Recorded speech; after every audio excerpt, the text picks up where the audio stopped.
I'm Jenna. Today I'm going to tell you about some of the different styles of snowboards and then some of the differences within the styles. So basically you've got three different types that you'll come across.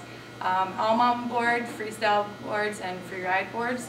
To start off, I'm going to talk about all mountain boards because generally if you're just starting off or if you aren't sure what type of rider you are, you're going to fall into this range. All mountain boards are kind of your go everywhere, do anything board. You can take it into the park, you can fly down the hill with it, whatever, but it's not specific to any area of the mountain. To start off, a kind of an entry level all mountain board is going to be very soft, very forgiving. Doesn't have a whole lot going on in there, but it's definitely going to help you progress. Because if you're just starting off, you really don't want a super responsive board because you're not even real sure of your movements yet, you're not sure what you're doing. So it's actually going to help you progress. It's going to help you be a little bit more confident in your styles of riding. As you go up into like a mid-level board, on up to something a little bit higher end in an all-mountain board, you're going to get a little bit more response to the board. It's going to progressively get a little bit stiffer. The stiffer something is, the quicker it sends energy from you to the edges of your board. So going with something a little bit stiffer is actually going to help you progress, but too stiff, the board might be responding to, again, like I said, every little movement you're making. As you go up to, you're going to have a lot of different things within the board that are going to help absorb vibrations, dampen shock throughout the higher levels of an all-mountain board.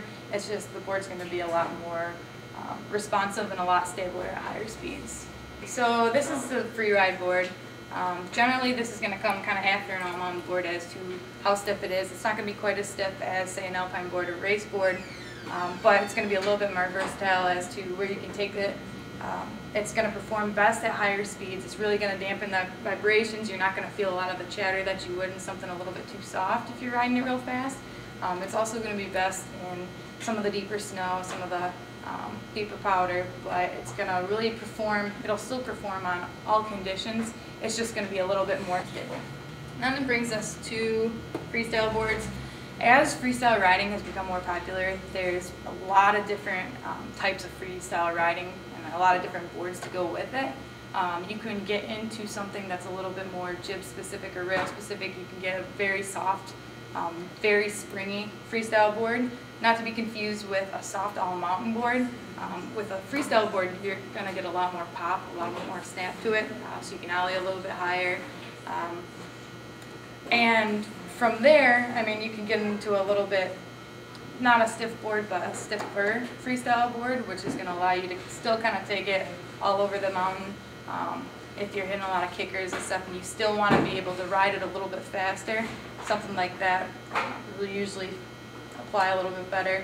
And then you can actually get into a little bit stiffer of a freestyle board as well. That's a little bit better for riding in the pipe, any kind of bigger tabletops or backcountry riding as well, where you still want the snap and the response from a freestyle board and the flexibility and the maneuverability, but you don't want to have something that's going to be a little bit too soft to ride at a higher speed.